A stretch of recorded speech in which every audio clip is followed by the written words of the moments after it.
All right, ladies and gentlemen, welcome to Motorsports Central on this October 2nd in 2020.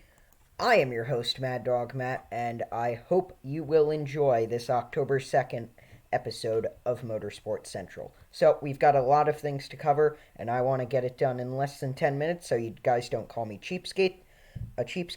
So let's get right into it, and we start with big news coming out of the worlds of NASCAR. Hendrick Motorsports and Richard Childress Racing will join forces next season for the good of the Chevrolet engine program.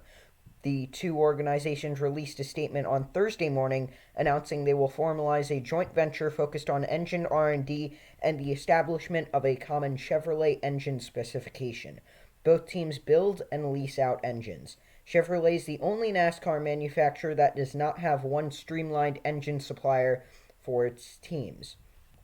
While our team championship winning organizations will collaboration on research and development, our respective engine shops operations will continue to function independently as they currently do, the joint statement read. We look forward to working together to fully leverage the knowledge and the intellectual property of the two successful programs to advance Chevrolet's engine for NASCAR.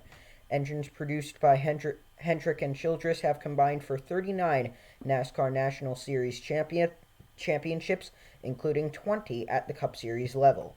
Their team organizations have combined for 369 points-paying events. And here's where I weigh in on this.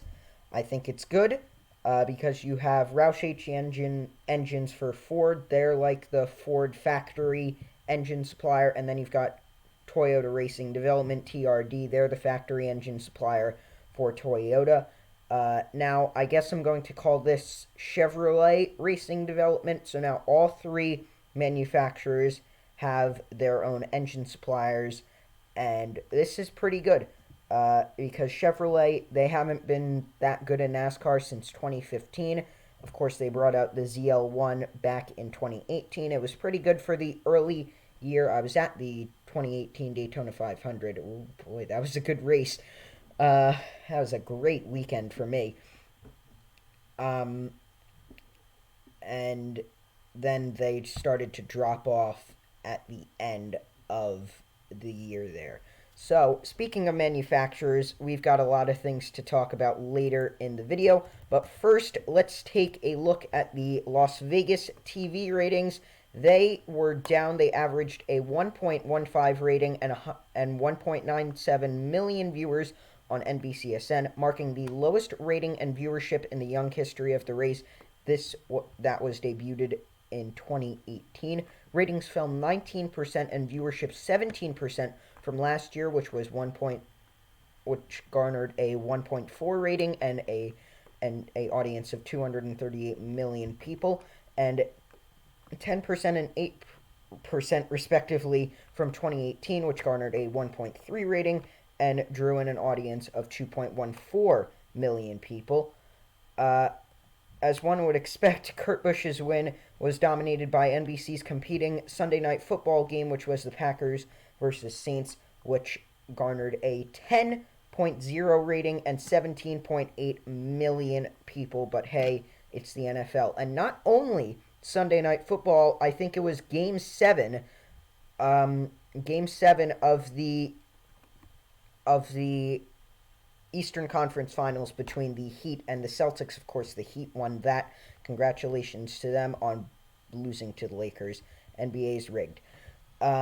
Meanwhile, ESPN2 got a 0.31 and 517,000 for the F1 race from Russia, which I did watch in its entirety in DVR, so that doesn't count. Now let's go to some rapid fire things. Honda Performance Development President Ted Klaus suggests that more technical commonality at U.S. Motorsports Pinnacle would encourage the manufacturers to diversify, meaning that NASCAR is currently off the table for Honda right now due to business limitations. Alright, and I believe they are just going to focus on IndyCar and the IMSA DPI and LMDH prototype categories that are going to be rolling out soon. FanVision will close due to the impact of COVID-19. They produce video devices used by race fans at NASCAR events. They officially ceased operations due to the financial impact of the COVID-19 pandemic. The news was announced in a statement from Racing Electronics, the company which sold and supported FanVision devices at NASCAR tracks through a license with FanVision Entertainment. Racing Electronics, which is owned by NASCAR, can no longer sell or support the devices.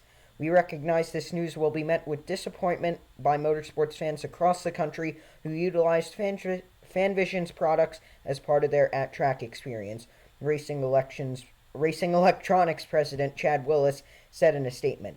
To help fans and industry members transition to Racing Electronics products, we are working with existing FanVision device owners to solve their race day needs. When RE returns to the track, fans and industry members will have access to all the sounds that make racing so special. Very sad, but not really something to talk about right now.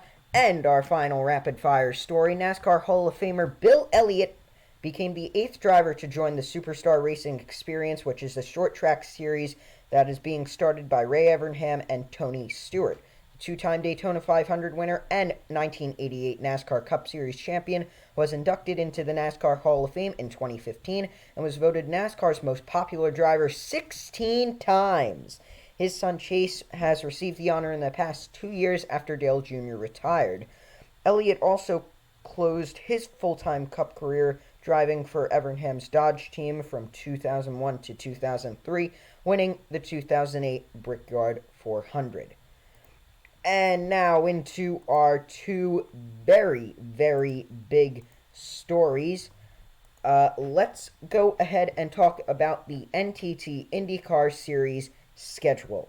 So, I'm just going to go over it and I'm just going to give my opinion.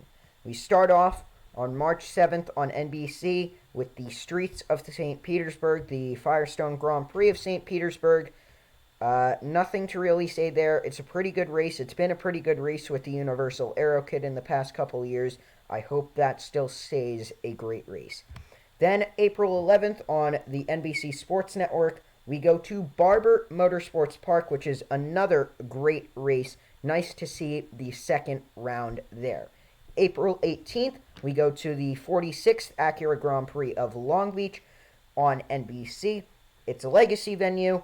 It's 46th race, so there's really nothing to say there. Now, here's where we get into the bit of constructive criticism part. May 1st and May 2nd, a doubleheader at Texas Motor Speedway. Yes, you heard that right, a doubleheader at Texas Motor Speedway. And I believe this is because you know how when IndyCar came back, first race was at Texas. This doubleheader is probably part of that deal because there were some leaked things that said there was a deal between Texas and IndyCar to give them a doubleheader. And here you are with a doubleheader before the Indianapolis 500 on an oval. So, longtime IndyCar fans, I know David Land will have something to say about it. I know he's already said a lot of things about it. Longtime IndyCar fans probably not going to like that, I'm just going to say. But then you think back to the early 90s when you had Phoenix as the first race of the season. So, but sadly it's Texas. Then May 15th, which has become basically a tradition at this point, although not accepted by me or basically any of the other IndyCar community as not 3 years old.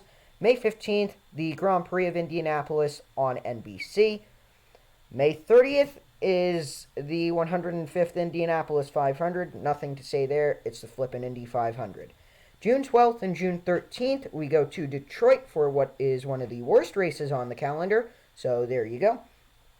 June 20th, Road America, which I hope should be good. And then July the 4th, at the time that NASCAR will go to Road America, we have the Honda Indy 200 at Mid-Ohio.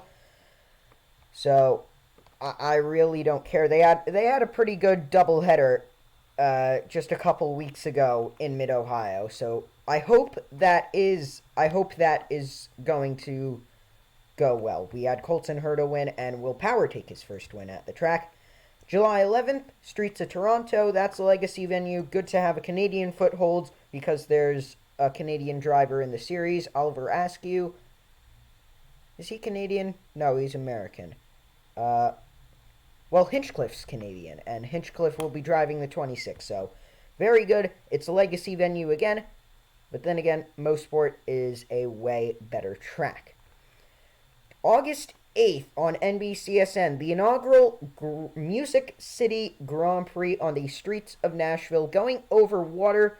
The start-finish line is by the Nissan Stadium, which the Tennessee Titans play at, so take of that what you will.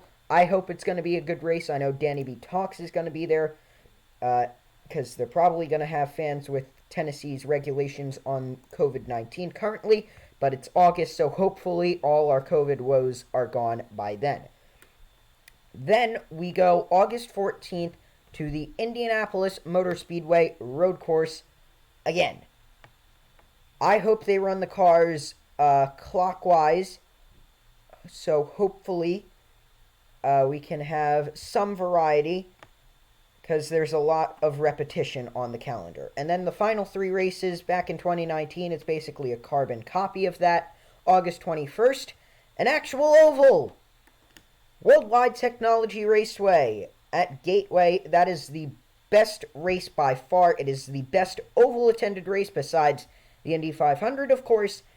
And it's had some of the greatest racing in the past for IndyCar. September 12th, the penultimate round, is the Grand Prix of Portland, which debuted for the final time, I believe, because it was on the calendar back in the early 90s, I know, and back in the 2000s with Champ Car. They've been doing pretty good races. I remember the 2018 event. There was a huge wreck on lap 1, and I loved it, but then it was a bore fest after that. And we end out the season September 19th on NBC at WeatherTech Raceway, Laguna Seca. That is an awesome track. I love that track. Just going through the corkscrew on like Project Cars 3 or Project Cars 2, it's amazing. And our final story, NASCAR announced Thursday its rules package slate for the 2021 Cup Series season a day after next year's schedule was unveiled. I'll leave a link to a video by Jet MDK, who's an upcoming NASCAR and Motorsports YouTuber. He did a video on that, or you can just search up, because you're already on YouTube, just go into that search bar and go ahead and just say 2021 NASCAR schedule. You'll get a whole bunch of things. For the returning tracks to the 36 race schedule, the rules are largely unchanged, save for the Darlington Raceway. Cup teams will use the 750 horsepower low downforce package at the 1.366 mile track. It's the package that has been used this season on road courses and short tracks, and people love it. And the best is still yet to come. Nashville Superspeedway, the 1.333 mile track being added in 2021, will use the same package. Yes, NASCAR, listen to us. We did things. Hopefully it's good racing. I mean, it's produced incredible racing. Just give us a 2003 Carolina Dodge Dealers 400 finish there, Mr. Chase Elliott. Packages for the other new racetracks, Road America, Circuit of the Americas, and the Indy Road Course, have not been decided on. We constantly review the race packages and to try to put on the best possible racing for our fans, John Prost, NASCAR Senior Vice President of Innovation and Racing Development, said in a media release. When he brought in the short track/road course package this season, Darlington was not a part of it due to its unique size. We've been evaluating the data from both race packages as well as the feedback from drivers, teams, and OEMs, and feel that the 750 horsepower/low downforce package best fits the track. Other rule changes include teams are restricted to 150 restricted D runs per calendar month, which is computational fluid dynamics, which is basically a wind tunnel on the computer. And teams must compete in a minimum of 16 points events with a short block sealed engine, up from 13 last year.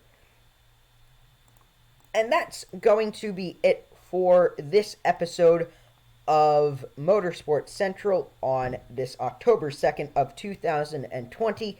I've been your host, Mad Dog Matt, and remember to like, subscribe, and comment down below what you think about all of these news stories, and I'll try to be here with school, who knows, but I'll try to be here tomorrow for all the news, and I'll be here on Sunday for all the news and the preview for the NASCAR Cup Series Yellowwood 500 from Talladega. So, for just myself here at Motorsports Central, I've been Mad Dog Matt. There's timestamps in the description. There's also going to be a link to Jet MDK's video on that 2021 schedule, or just search it up. You'll find a ton of results. And I'll see you next time. Goodbye.